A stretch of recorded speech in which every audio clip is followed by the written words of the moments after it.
Hello student, this is Geeta Prajapati. Welcome to SST classes. आज हम lesson 5 न्यायपालिका के क्वेश्चन आंसर को डिस्कस करेंगे। ये इसका पार्ट 2 है। पार्ट 1 में भी हमने इसके क्वेश्चन आंसर को डिस्कस किया था। So let's start. नीचे 3 स्तर के न्यायालय को दर्शाया गया है। प्रत्येक के सामने लिखिए कि उस न्यायालय ने सुधा गोयल के मामले में क्या फैसला लिया था। अपने जवाब को कक्षा के अन्य विद्यार्थियों द्वारा दिए गए जवाबों के साथ मिलाकर देखें। तो यहाँ पर आप एक पिक्चर देख रहे हैं जो पिरामिड के आकार की है, जो कि मैंने आपको जब लेसन पढ़ाया था बहुत अच्छी तरह से समझाया था। तो सबसे पहले इसमें निचली अदालत, जिसे जिला अदालत भी बोलते हैं, फिर उच्च न्यायालय और उसके बाद सर्वोच्च न्यायालय। तो इसमें हम सबसे पहले देखते हैं सर्वोच्च न्यायालय। सर्वोच्च न्यायालय लक्ष्मण और उसकी मां शकुंतला को दोषी पाया और उम्र कैद की सजा सुनाई। सुभाष चंद्र के खिलाफ पर्याप्त सबूत नहीं थे, इसलिए उसे दोष मुक्त कर दिया गया। फिर इसके बाद हम देखेंगे उच्च न्यायालय में सुधा की मौत एक दुर्घटना थी, क्योंकि तीनों के विरुद्ध पर्याप्त सबूत नहीं थे।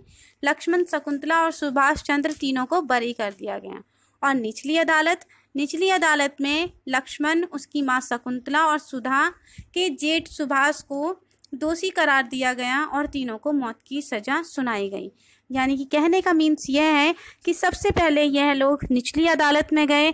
जब तीनों को मौत की सजा सुना दी गई तो उसके पश्चात वह संतुष्ट नहीं थे, उच्च न्यायालय गए, वहाँ पर तीनों को बरी कर दिया गया। उसके बाद सर्वोच्च न्यायालय जाते हैं, जहाँ पर 2 लोगों को सजा मिलती है और सबूत न होने के अभाव में जो उसके जेठ हैं सुभाष चंद्र को बरी कर दिया जाता है। नेक्स्ट क्वेश्चन को देखेंगे। सुधा गोयल मामले को ध्यान में रखते हुए नीचे दिए गए बयानों को पढ़िए। जो वक्तव्य सही है उन पर सही का निशान लगाइए, जो गलत है उनको ठीक कीजिए। तो यहाँ पर देखते हैं, सबसे पहला है यहाँ पर फर्स्ट है, आरोपी इस मामले को उच्च न्यायालय लेकर गए क्योंकि वे निचली अदालत के फैसले से सहमत नहीं थे। तो यह क्या है? तो सबसे पहले इसमें दिया गया है कि सबसे पहले वो निचली अदालत में गए।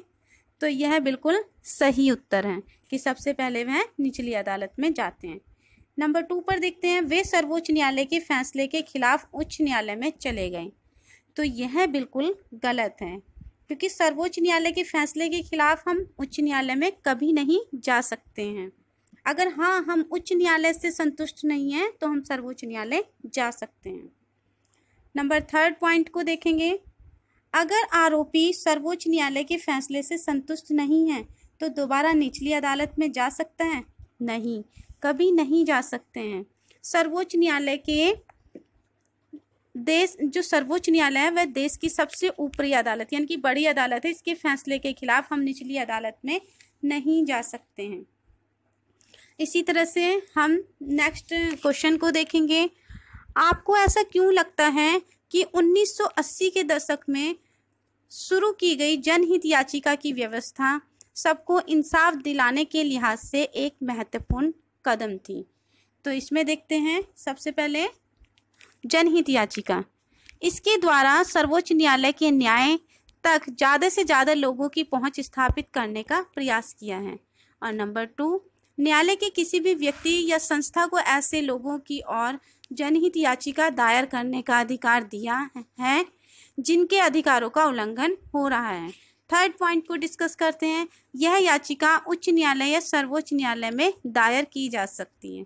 और 4 पॉइंट, अब सर्वोच्च न्यायालय या उच्च न्यायालय के नाम भेजे गए पत्र, तार या टेलीग्राम को भी जनहित याचिका माना जा सकता है।